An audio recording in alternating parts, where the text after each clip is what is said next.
Hello, I am your Lakshman Reddy sir. We'll discuss few important lines of states of matter. Okay, so first we'll go with measurable properties of gases. Diffusion type of properties we generally say rate of diffusion like we can measure, not diffusion. So there are some other properties which you can measure. First we'll go with measurable properties of gases. Mass, volume, pressure and temperature. About these four properties we'll discuss now. Mass, volume, pressure and temperature. Mass of the gas molecules is generally given in terms of gram or kilogram. Where kilogram you can say this is the SI unit. It is the SI unit, kilogram, and we generally give in terms of number of moles. Mass is measured in terms of gram or kilogram or number of moles. So you can say every gas has some mass. Every gas has some mass. This is a measurable property. Then the second one is volume. Volume is generally given by an apparatus called gas burette. Gas burette is the apparatus name. Volume units are milliliter, liter, cubic decimeter, meter cube, centimeter cube. All these you can take. And generally they will ask you the relation between them. This must be known to you. 1 liter means 1000 ml or 1000 cc or 1 decimeter cube, and 1 meter cube is equals to 1000 liter, and decimeter cube is here SI unit. Decimeter cube is the SI unit. Fine. So this is about measurable properties of gases. Second one, all gases occupy some volume. The volume is measured using gas burette. Units for volume, different measurement units are meter, milliliter, liter, cubic decimeter, meter cube and centimeter cube. Then what is pressure? Pressure definition is known to you. Pressure is equals to force per unit area. So 1 Newton force acting on square meter area is called Pascal. So Pascal is the SI unit, you can say. This is the SI unit. 1 Pascal is equals to Newton per meter square. 1 Pascal means Newton per meter square, and you need some conversion factor for this. Generally, the pressures are given in terms of atmospheres. 1 atma means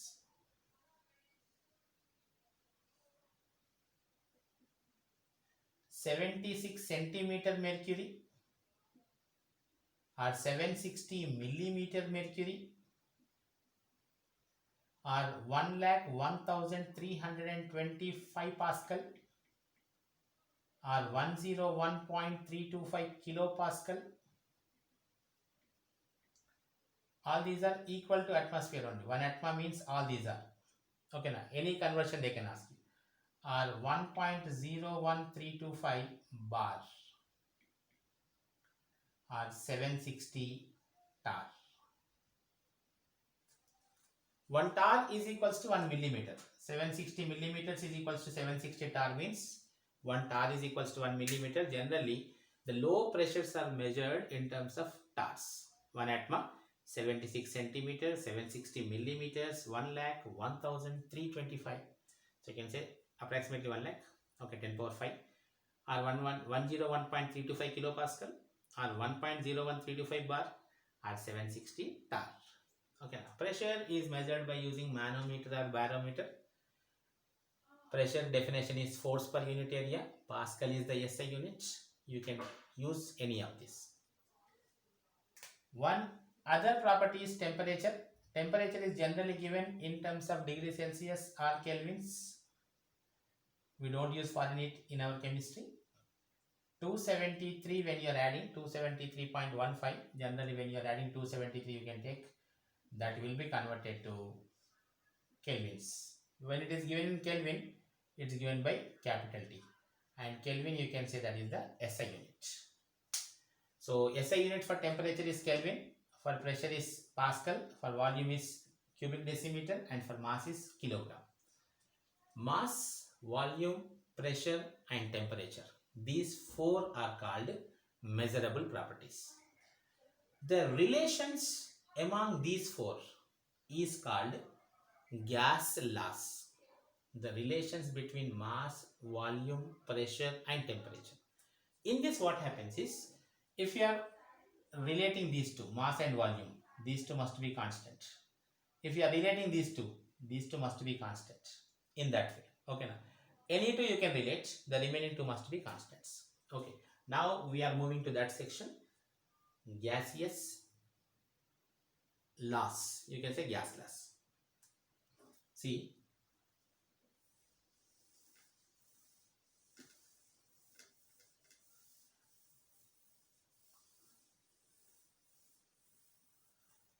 gas laws are the relations among the measurable properties. In that, the first law is given by Robert Boyle, known as Boyle's law. Robert Boyle is known as father of chemistry.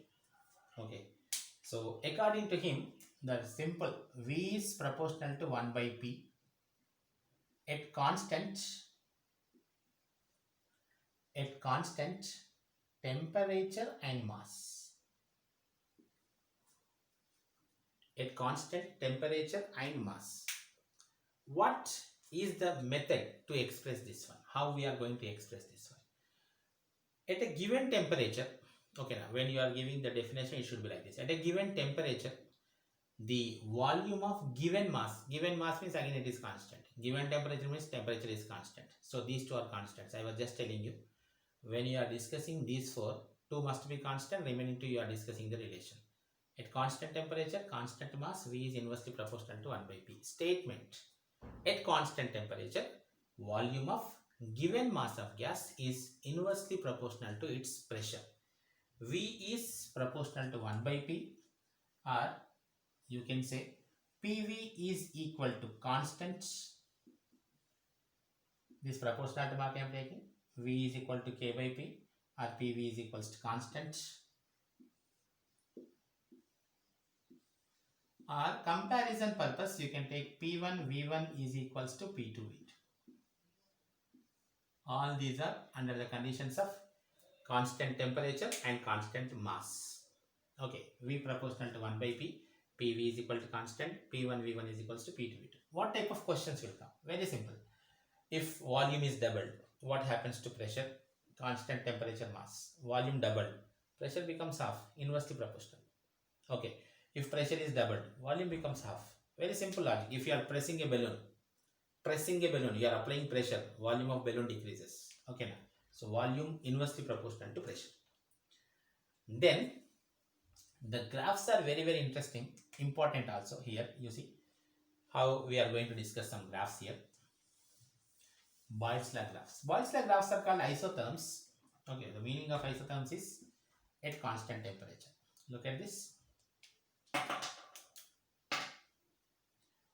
Here you can take pressure and volume. Volume and pressure, anything is okay. It will be like this. This shape is called a rectangular hyperbola.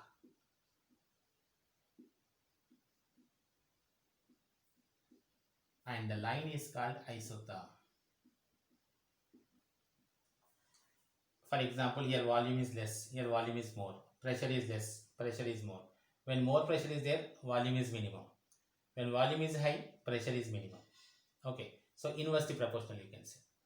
But the same thing, if you are taking at different temperatures, say this is T1, T2 and T3. T3 is greater than T2 greater than T1. At higher temperatures, the line will be at higher levels. That means pressure and volume both are directly proportional to temperature. But each line is called isotherm. Okay, now this is at constant temperature, it is at constant temperature, it is also at constant temperature. So P versus V, the graph lines are rectangular hyperbola. Then PV versus P graph or PV versus V graph. In this case, what happens? It will be a straight line, constant. PV is equal to constant. With pressure or with volume, it is not going to change. So it is going to be constant. But again, same problem. If they are giving a different temperatures, T1, T2, T3 type, these are the questions that you can expect in entrance examination, the relation between them. Again, these are also called isotherms. These graph lines are also called isotherms because they are drawn at constant temperature. PV versus P, constant. PV versus V, also constant. Boyle's law graphs we are discussing.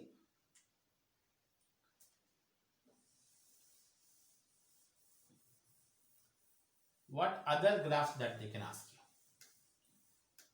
you? We were discussing P versus V. Now I am taking log P versus log V.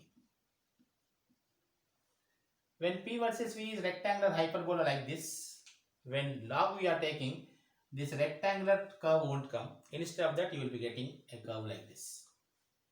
Log P versus log V gradually decreasing. Log P versus log V. Okay. Otherwise, they can ask you interesting purpose P versus 1 by V. P versus 1 by V or V versus 1 by P. Meaning is same. In both the cases, what happens? The volume will be increasing because pressure 1 by V. Okay, not V. Pressure versus 1 by V. Pressure versus volume decreases, but pressure versus 1 by V, it will be increasing. Not like this, it will be continuously increasing. So all these graph lines are called isotherms. All these are isotherms. Okay. So it is about Boyle's law. At a given temperature, the volume of given mass of gas is inversely proportional to its pressure. When pressure increases, volume decreases. In next class, we'll discuss Charles law, Avogadro's law, and ideal gas equation. These you consider as class 1 for states of matter. Thank you.